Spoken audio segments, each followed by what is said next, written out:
Greetings, Benjamin J. from Ben's Trains with another in the series. Well, the second day of my exile from the world will be in for the next couple of weeks.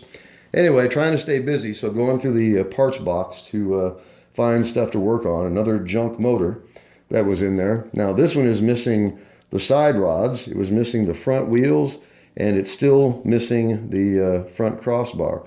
Also, if you notice, I don't know if you can see this or not, the socket for the headlight is really badly bent, and you can't get the light bulb to screw in there. It'll just go that far, and as you see, it just binds, and you can't get the bulb in there. Now, if you try to straighten this out with a pair of pliers, by tweaking it, you'll bend it completely out of shape, and you'll smash the threads.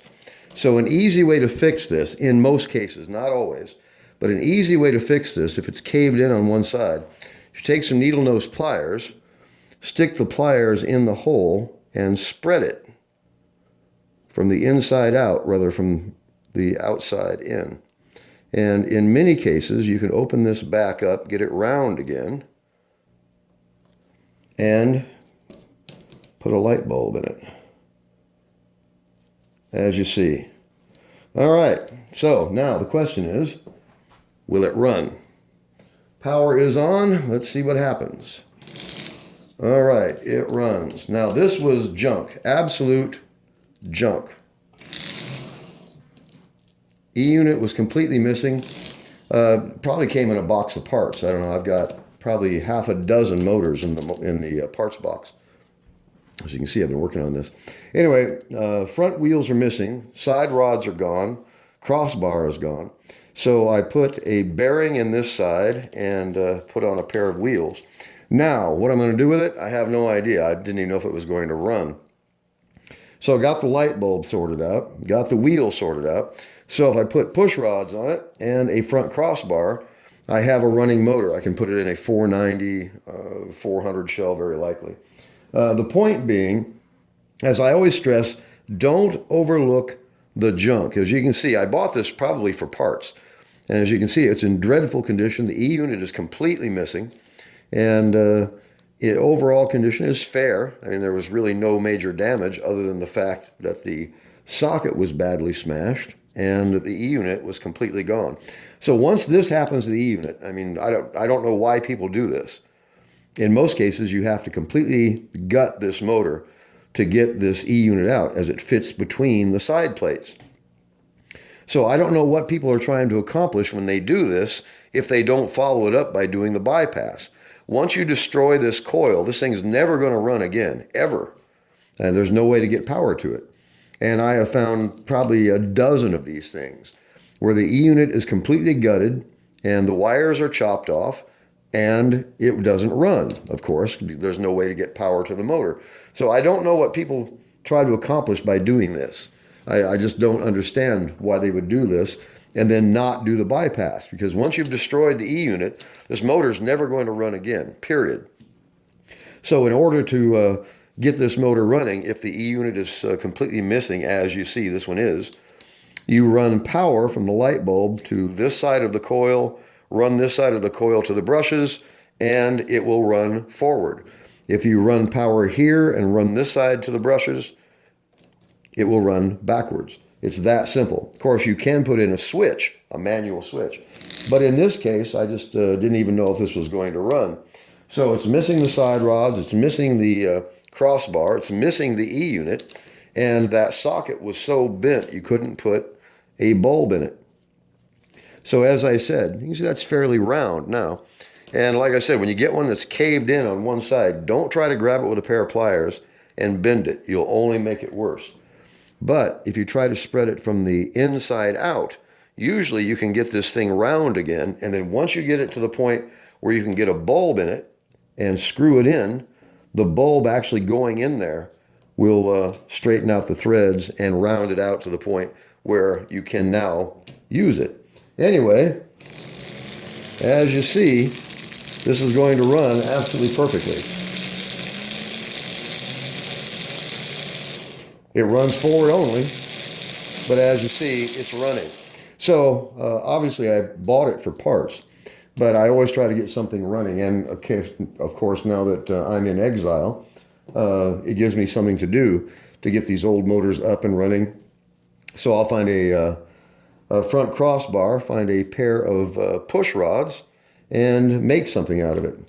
What it's going to wind up in, very likely a 400 or a 490 plastic shell. There's probably 6 of them under the layout. Anyway, I just want to do a quick video. As I always stress, don't overlook the junk. If you can't get these things running, of course, use them for parts. But before I actually gut one of these motors, I try my best to see what it would take to get these things running. And once you see a motor with the E unit missing, it's never going to run again unless you do the bypass, period. The entire mechanism that controlled the power, forward, reverse, is gone. As you can see, it is completely missing in this motor. And like I said, I've gotten probably a dozen of these things. And I just don't understand what the point is of doing it if they don't follow up by doing the bypass. And in this case, it was just a hulk. It's useless. Without the E unit in it, this motor will never, ever run again. So you've got to do the bypass in this case. So again, run power to this side of the coil, run this side of the coil to the brushes, it will run forward. Run power to this side of the coil, run this side of the coil to the brushes, it will run backwards. It's pretty much that simple. And like I said, you can put a toggle switch in, double pole, double throw toggle switch, and make a manual E unit. But in this case, I didn't even know if it was going to run. It's intact. There was no reason why it wouldn't, but without an E unit, you can't test it until you actually do the bypass. And of course, with that socket being bent, you don't know if you're ever going to be able to put a light bulb in it. And it was really badly crushed on this side. But you saw how simple it was. If you just round it out just enough to get the thread started, once you thread that in there, it'll round out the socket, and in most cases, the problem is solved. Be careful doing this. If it takes a lot of stress, make sure you don't squeeze hard enough to break that glass. I've done it, and it leaves a nasty gash in your thumb. So if you can't get it started, take an old bulb that's burned out or break this one. Grab it with a pair of pliers and screw it in there by actually gripping the outside threads. But in this case, see, it still doesn't want to start, but there we go. But once you get it started, it will accept a bulb, and then you're up and running, as you see. Now it runs forward only, but it runs. That's the nice thing about this. And this is a real quick, sloppy job because I didn't know if it was actually going to run or not. And if it didn't, then I was going to pull it apart and make something else out of it. But I added that front screw. I tested it on the bench, and it turned. So I added that front bearing and put a set of wheels on the front. The rear wheels were on it, but the side rods were gone. Anyway, as you see, it's pretty crude, beat to death, and this is all abuse. But like I said, I've seen probably a dozen of these motors, and you'll find them on eBay. The E unit is completely gone. The wires have been chopped off, and you can get them for almost nothing. It's never going to run again until you do the bypass and get some power going to this coil. So to do the bypass, power goes to this side of the coil goes to the brushes. It will run forward, as you see. And it's fairly easy to straighten out this socket if it's been crushed. And you can still see this thing was literally flat on this side, and it won't accept the bulb no matter what you do. And you'll try to put the bulb in there and the entire socket will turn.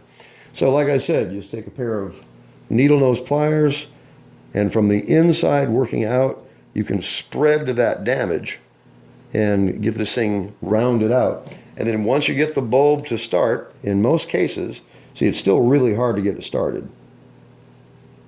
But once you do, it'll screw in, and like I said, it'll, in most cases, it'll round it out, and it will at least accept a light bulb.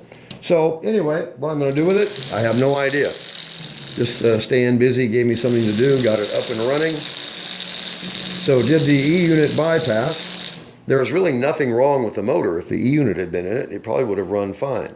but somebody just gutted this, and it came in very likely a box of parts that I got. Anyway, E-unit was missing. This wheel was missing. This bearing was missing.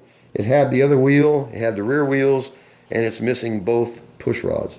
So anyway, I'll do something with it. Very likely I'll just throw a pair of standard push rods on it, put a crossbar on the front, and I have a working motor. Runs forward only, but it runs, and it has a working headlight.